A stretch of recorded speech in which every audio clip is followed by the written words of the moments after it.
Welcome into the PTN studio, and it is time to talk football. We had the Arkansas basketball team getting a lot of hype over the summer. Coach Cal doing some big-time things, guys, down in the Bahamas. And Arkansas basketball going to be a lot of excitement on them, probably a preseason top 10 team. But Arkansas is a football school. Don't let the last decade and a half fool you. I know they've been down. I know we've been waiting so desperately for this team to finally turn the corner. Just one winning record in conference play dating back to 2011. So Arkansas is a team in desperate need of a turnaround. And we are excited to be talking about it. Joined by Paige Riley, Hayden Herrera here, the Pig Trail Nation team, getting you set for the 2026 football season. Guys, when you talk about Arkansas, to me, it's just two things.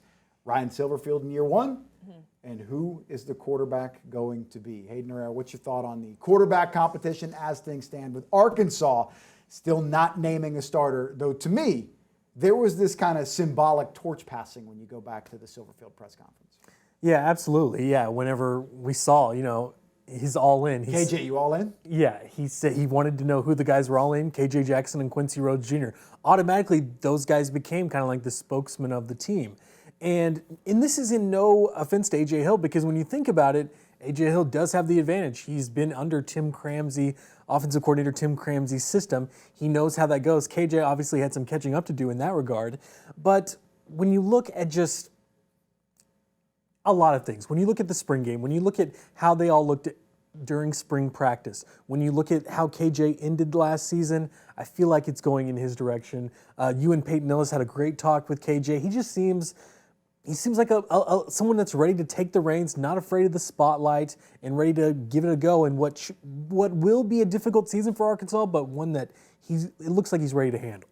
Paige Riley, do you glean anything from the fact that Arkansas is yet to name a starter? Because usually that's somewhat of a red flag whenever you're talking an NFL team, a college team, when they haven't identified who their quarterback's going to be. Yeah, I think it is kind of a red flag that they haven't named anyone yet. I mean, I think the quarterback position, they're the ones that the most important position, really in all of sports. Absolutely. And I think also, too, for me, it's like I'm a firm believer that when a team is led by a quarterback and that's their main leader, that really is, that makes the team even more solid. I think when you look at this Arkansas team, you have two really young quarterbacks in KJ Jackson and AJ Hill. And I think they're going to have to step up and find some sort of way to lead the same way that like Quincy Rhodes does. When Raylan Russell, I was able to see him at the Dream Big camp and just kind of talk about how he's been able to just grow into this veteran position. So I think that is what I'm really curious to see about. It's like, how are they going to be able to go ahead and earn that respect and go ahead and be able to do something? I'm a firm believer it's going to end up being KJ Jackson. Yeah, and you're talking about Braylon Russell there, man, really changing his body, transformation there. And this Arkansas offensive line, one of the biggest in the SEC, every projected starter, over 300 pounds, a lot of them around 6.5 feet tall. So I think there is going to be a strong reliance, big investment made there on the offensive line and establishing a run game. My take on the quarterback competition, it better be KJ Jackson, because that whole semantics thing that we saw there at the press conference, if it's not him, then something went wrong. Yeah. He was there for a reason. Quincy Rhodes was there for a reason, to send a message that these are the early pillars on day one of our program under Ryan Silverfield. We see promise in KJ Jackson. We're making an investment. We see promise in Quincy Rhodes, who likely would have been a day 2 NFL draft pick had he gone to the pros. These are the guys we're building around. So if it's not KJ Jackson, something was wrong in the evaluation by Ryan Silverfield. And now, if I may, one more. Yeah. Maybe a glass half full kind of thing. If it is A.J. Hill, well, hey, he just outkicked the coverage. And he shined so much that they had no choice but to play him. Right. But to me, everything all along, Hayden Herrera said it will be KJ Jackson. Yeah, it'll be interesting to see, the media doesn't get to watch all of practice. We get to watch a very limited practice. We won't get to see a lot of, the 7-on-7, scrimmage type stuff. We see a lot of warm-up drills and stuff like that. So we can only glean so much from that. But I think you're right that I think it is, if it's a situation where it's A.J. Hill, he just came out and flat out balled. He better. Yeah. And so uncertainty is a bad thing at this spot. And I think Silverfield is kind of taking this in a traditional route. I think on his Monday press conference of game week, that's when he will announce that KJ is a starter. I feel like a lot of first-year coaches kind of keep it traditional. The Monday press conference, they announce their starter. Number 9 ranked transfer portal class, that is per On3. They had more than 40 transfers. That is the most of any team ranked in On3's top 24 rankings for a transfer portal class. So this roster was in major need of an overhaul. Some names to look out for here. Chris Marshall, everybody keeps on saying this guy is an NFL-type talent at wide receiver. Got a big body, looks like he can really dominate outside on the boundary and really physically impose his will on some people. Bryant Williams, this dude is a mountain. Believe he's going to slot in at right tackle. Maybe we even see some shifts where he's playing left tackle. Big transfer out of Louisiana Lafayette. Sutton Smith, running back out of Memphis. All-American type talent from a year ago, comes over with Ryan Silverfield, one of the guys they clearly identified to build around. Hayden Herrera, what do you make of this whole transfer portal class, the guys they've identified, the guys they've brought in, and offensively, they really didn't have problems last year. It wasn't until the game was on the line that offensively they showed cracks. Defensively is where the issues were. Yeah, I think when you look at on the transfer additions on the offensive side, I think everyone's just really excited to see what Chris Marshall can do. Mm-hmm. It's unfortunate that one of the main storylines from spring camp was his fight with Lakai Rowland. He's a yeah-but player, and that's not always a good thing. Yeah, so he's had a lot of, he hasn't done anything, negative here at Arkansas. So there's really nothing for us to go, and we didn't really get the chance to really talk to him during spring camp as well. But it seems like from what Silverfield has said, and even from what Larry Smith, the wide receivers coach, has said, like, this is a guy that knows this is his last chance. There's no more stops really after this. So he wants to play professional football, so he's going to go all out. Like you said, Sutton Smith, a guy that Brian Silverfield took to Tampa for media days. Someone that's going to number 5. Someone that's going to complement Braylon Russell really well, I believe. He's wearing the number 5, just like Darren McFadden, just like Darius Acuff Jr. The number 5 has been really, successful for those that have worn it recently. Paige Riley, you worry at all about chemistry on this team whenever you're bringing in this many transfers? An entirely new coaching staff, new head coach, new offense, new philosophy, unproven quarterback. Whoever it is, if it's A.J. Hill or K.J. Jackson, they're young, they're unproven. How do you build chemistry whenever you're only talking about 25 practice dates before you kick off? Well, I think nowadays in this age of college, it's like you just got to get with it. You got to get with the times. I think a lot of it just comes down to Ryan Silverfield and what he's really going to be able to do with these players. I think that Chris Marshall is one that's coming in from this transfer class that has the most pressure on him in that wide receiver room. I know earlier this week we had talked about C.J. Brown coming back for another year, but so many people have high expectations for Chris Marshall. And so I think honestly it comes down to the quarterback and who's going to lead and who's really going to go ahead and be able to gel all of them together. But also too, that's the day and age that we live in college football, where you kind of got to get with it. You got to get with the times and be able to kind of figure it out. Man, Taylon Green was an alien last year, especially that first half of the college football calendar. He was unbelievable. Yet as talented as he was and still getting drafted in the NFL, they only won 2 games. The reason for that, defense was terrible. They were as bad as any defense in Power 4. There was no hiding it. Some key names here, transfer portal-wise on defense. Jaheim Joker Johnson, defensive back out of Tulane. This kid was an All-American Conference player 1 year ago for a team that did make the college football playoff. Kamori House, over 100 tackles, University of North Carolina. Oh, man, Bobby Petrino joining that mess with the Tar Heels there in Chapel Hill. I think it's a matter of when that all comes to an end, not if. Hunter Osborne, big defensive lineman out of UVA. We heard Ryan Silverfield, day number 1 of fall camp, or I guess the appetizer to fall camp, call out Hunter Osborne being a really impactful player who had a great spring. Christian Harrison, and that is the son of what I believe should be a Hall of Famer, not quite yet in the Pro Football Hall of Fame. Rodney Harrison, most famously with the Chargers and the Patriots in the NFL. Paige, how do we get this defense better? Because last year, in defense of the defense, when they needed a stop against Ole Miss, they got it, and the offense screwed it up. But then 1 week later against Memphis, 3rd and 7, backup quarterback, they couldn't get off the field to win the game. So there was just so many problems on that side of the ball. I mean, I feel like Ron Roberts, he's already on the hot seat, and the season hasn't even started yet. Highest paid assistant in Arkansas history, by the way. That's crazy. I mean, yeah, he is 100% on the hot seat. I think everyone is expecting the defense to completely change. I think it all comes down to your mentality, 100%. You have to get a bend, not break mentality, and we just have not seen that from Arkansas at all, especially in the past year.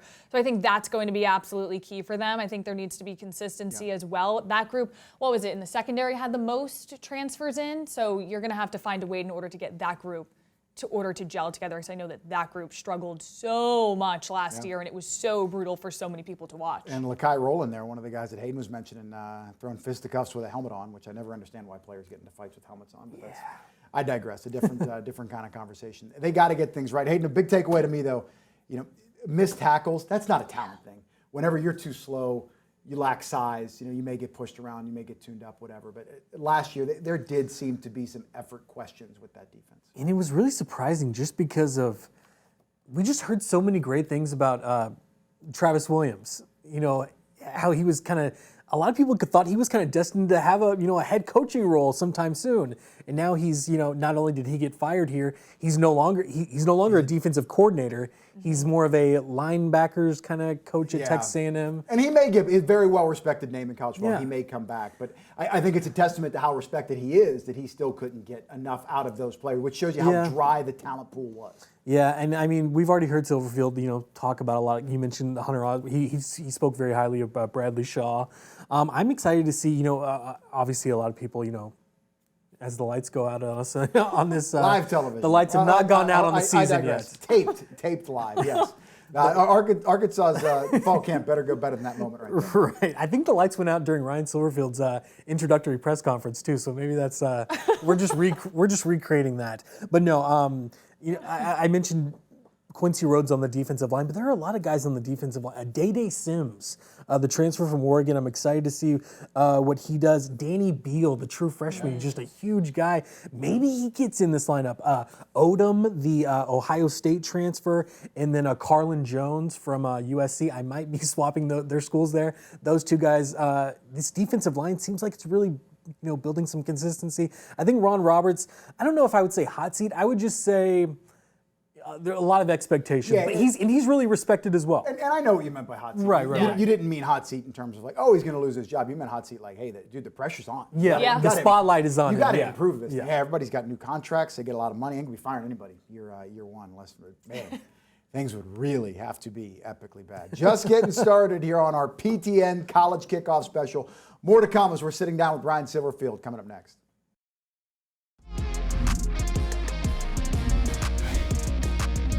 Talking about your aura. What is Ryan Silverfield's aura? Yeah. I love the picture, by the way. Well, I think you're right down to business, man. No, I appreciate it. I think, listen, there's no great photography, great pictures of me out there, but I think at the end of the day, when people, if they think about Ryan Silverfield with aura, it's not going to be the first thing that comes up. Don't have a lot of fashion sense, right? Either Kyle or my wife dressed me, and I figured it out from there. So, and the players, you tell me, hey, you need to wear this or do those things. So be it. But I think I always said this a long time ago. If that's how I'm judged, so be it. But I want to be judged by a lot of other things. Well, we hope you're judged by what goes down on the field because bigger things coming in Arkansas. Now you got dude, Jordan slides here. Yeah, listen, Jordan. And you're filling the sleeves here out of surgery. Filling the sleeves a little bit now, maybe some more in the stomach than I want. But yeah, the slides, and I got the Razorback socks. So yeah, I mean, I got aura. I'm cooler than a polar bear's toenails. Well, what's that? Where'd you get that one from? A polar bear's toenails? What? Yeah, Outcast. You're too young for that. So. No, I'm 40, dude. I'm okay. Old. So you getting up there. Is being doubted a chip that you guys wear? Like, hey, that's cool. Keep doubting us. We'll get to the field, or is it something like, don't worry about it? Yeah. Blog. Don't worry about where you're in the media poll or whatever people say about you. Whatever the over/under is, we just got to control what we can control. Yeah. Well, I've said all along. I think the number one thing we want to do this year is to control what we can control. And whatever the media thinks, wherever they have us in the polls, that's great. So be it. We don't talk about it. But I do think we do have a bunch of guys on our roster, on our staff that have a chip on our shoulder. We're a blue-collar football team. I've got a gigantic chip on my shoulder. People throughout my entire life have doubted me. And I think we just come out every single day, put our head down, work, keep the blinders on, and then we'll look up when it's all said and done, see where we're at. Going through the spring workouts, are you confident in what the pillars of this 2026 team are? Yeah, absolutely. I've got great confidence, but the hay is not in the barn, right? We're going to continue to work, post-spring, what we're doing in summer in the weight room and obviously conditioning, and then these OTAs continue to fill the scheme and get to where we need to get to. But I've got great confidence. The guys are working their tails off. I think we're going to come out there and compete every opportunity we get. There's a lot of attention on the quarterback, and I'm not dumb enough to ask you who the quarterback's going to be, unless you want to give it up there. What are you looking for? What says that's it? That's our guy. Yeah, can the guy command the offense, and can we be efficient on offense? And everybody says, well, it's efficient, and I've said this all along, and I've said this on your show prior. Like, efficiency means having consistent success as an offense. And I think you look at what we did really the last 10 years at Memphis. We were one of the most consistent offenses in college football, and with great opportunities, some of the top 25 scoring offenses year in and year out. And can that quarterback lead us to that? Can he be efficient? I'm not sure where we'll fall statistically, but can they put us in the best position as an offense to go out there and have success? Can they take care of the football, and can they lead us to touchdowns? Back here in our PTN studio, and special thanks to Ryan Silverfield for sitting down with us back in Tampa Bay at SEC Media Days. And that is who we are talking about right now. A lot of attention on these new coaches in the SEC. Lane Kiffin, notoriously a figure in the SEC. He's got the best job at LSU. He's not really a new name in the conference, but between Will Stein, Pete Golding, Alex Golesh, John Summerall, Ryan Silverfield, at the end of the year page, which one of those guys is most likely to be Coach of the Year? Now, Coach of the Year does not mean you won the most games. That's not the argument here. It's who had the biggest impact on their new team. I'm going to have to go with John Summerall. I 100% So you're thinking Florida's going to be 8-9, maybe a 10-win team? I don't know. Maybe like 6 games I could see. Maybe and 7. You young people forget how good of a job Florida is. Yeah. And up until Urban Meyer left, that was viewed as one of the top 5 jobs in college football.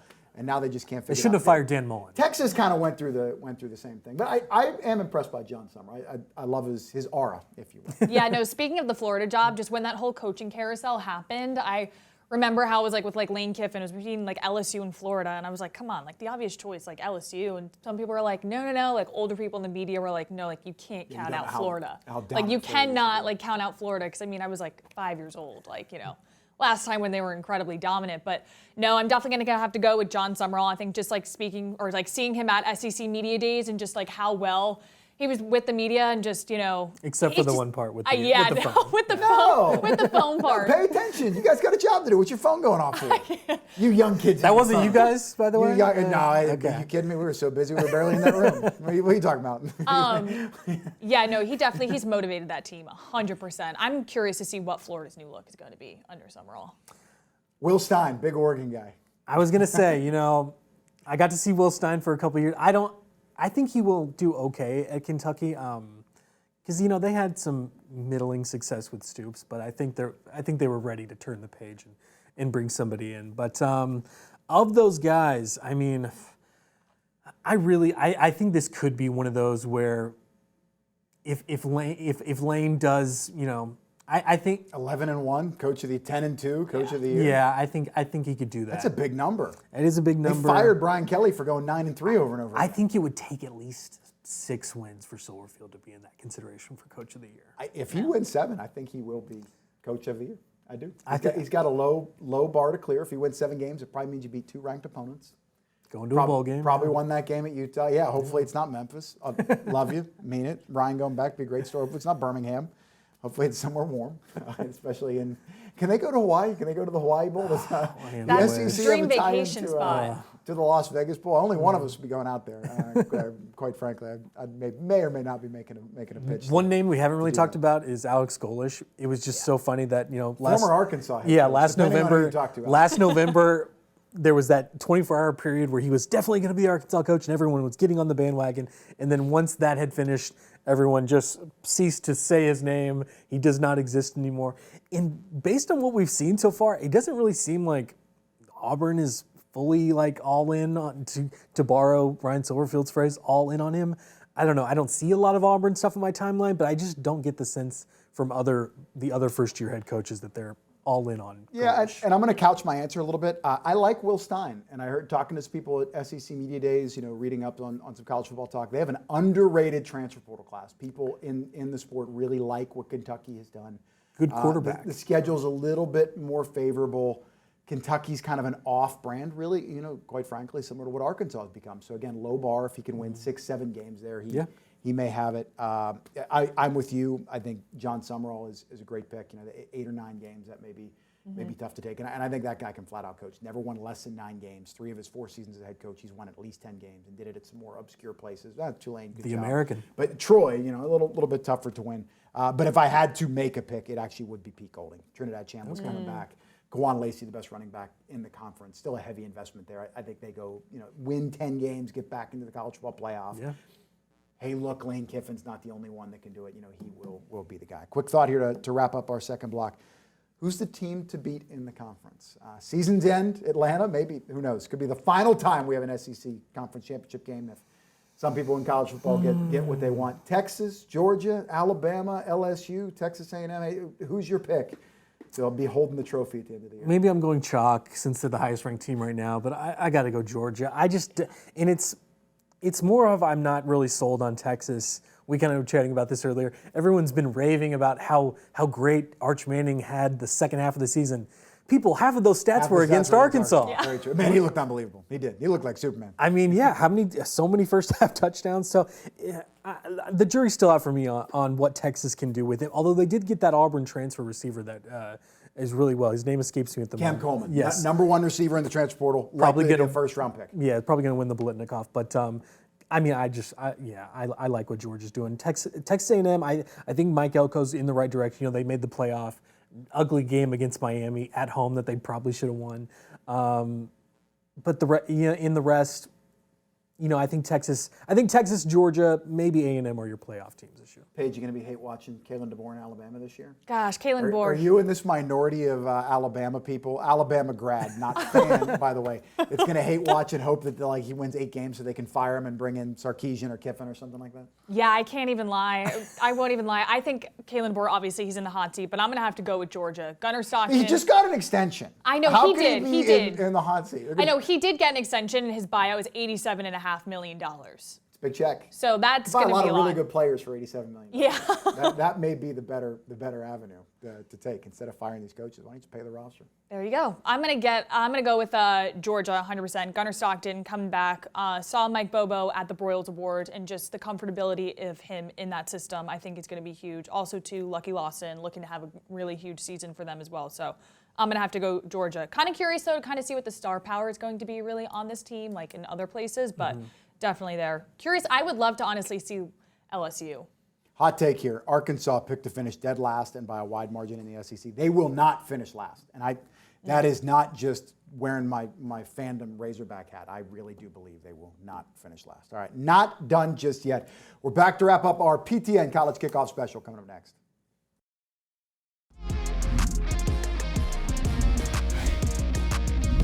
Back to wrap things up on our PTN College Kickoff Special. Arkansas's over/under, guys, if you like to dabble in the sporting games there. 4.5. I think it's a great number. Hayden, do they hit it? Yeah. Where do they fall? I think you got to take the over because it is a tough schedule, but if you include North Alabama and Tulsa, there's 2. I think the Tennessee teams are not what they used to be. He means Tennessee and Vanderbilt. The Vols are ranked, but they missed out on a quarterback. Vanderbilt is in a new quarterback era as well, so I'm not sold on either of those teams. If you get both of those games, you just got to go 1-5 or 1-4 in your last 5 games. There's your 5th game. Missouri on the schedule could be a winnable SEC game. I think if they beat that Utah game, people are going to be cashing some tickets. Yeah, if they can, yeah, for sure. Yeah. Paige, what are you thinking here? 4.5 over/under. I'm going to go, they're going to win 4 games this year. That's what I think. They're going to win 4 games. I think the upset is going to be somewhere between Auburn, Missouri, and then who's after them? South Carolina. One of those teams. I think it's going to be one of those teams that they're going to upset. Yeah, it's definitely in that last section of the last section of the skit is where I kind of see, before the Texas and LSU games. So what's your most likely upset pick here, Hayden? We got Utah, Georgia, A&M, Texas, LSU. Those 5 games, I think we're looking at Arkansas as a double-digit underdog. That Georgia game, A&M games, both those on the road. Texas, well, you could be looking at about the 20-point range. Of those games, call me crazy, I would probably say LSU, just because you never know what happens. That rivalry has produced some epic games, and it's been a while since we've had a real epic moment in that rivalry, so why not in 2026 in Ryan Silverfield's first year? Especially in the last week of the season. Back to where it should be. Do you want that game on the day after Thanksgiving? Absolutely. I remember Houston Nutt speaking about how families all across the state are eating their Thanksgiving leftovers, watching the Razorbacks. Yeah, but as a stubborn media member, I don't really want my Thanksgiving interrupted. I used to have to, Oregon and Oregon State would always play the day after Thanksgiving, so I just got used to it. Paige Riley, team MVP for 2026 for the Arkansas Razorbacks. Who you got? Okay, I'm going to have to go. You want like specific player that you want? Whoever you got. We got Quincy Rhodes going to be a popular candidate. Probably needs 10 sacks to do it. Honestly, give me Braylon Russell. Okay. Talking to Braylon Russell, 110%. Braylon Russell. I think he's grown up a lot, like maturity-wise. He had said that he's going to kind of keep his goals to himself, keep them private. Because we'd kind of asked him, hey, like, what are your goals for this season? What do you want to see from yourself? And he was like, I'm just going to keep it to myself, and I'm just going to stay locked in. So I'm going to go Braylon Russell. Mike Washington had 1,100 yards last year. Hopefully Braylon even better. Hayden, you got a thought on MVP there? I do like the running back room. Russell, Smith, Cam Settles. That's a name to look out for. He's probably going to get some more of the load this year. You know, I've been. I would have to give like an offensive and defensive MVP. I guess I would say. I mean, I've been doing this top 10 Tuesday countdown, counting down the top 10 most important. Tuesday is more like it. Yeah, most important. And no spoilers, but Quincy Rhodes Jr. is going to be near the top. So, I'd probably say him. On the offensive side, I kind of want to say Braylon Russell, but I'll just say Chris Marshall, just because I want to see. It's been a while since we've, probably since Traylon Burks, a real legit Arkansas, maybe Tesla, but he's done more in the NFL now than I feel like he's done, during his time at Arkansas. And maybe Antonio Jordan, another name to watch out for at wide receiver. Yep. The kid from Warren really popped last year in camp, had a bunch of highlights, but was very young, true freshman. Fought an injury pretty much all last year, so redshirt freshman. I don't even know if that's still a thing with how we're. Yeah, we're gonna have to that may determine be a on. term for fifth year. Are we just gonna say fifth Fifth year? year. Yeah. Because now it's 5 years. So. All right, Paige Riley, Hayden Herrera, thank you so much for checking out our PTN College Kickoff Special.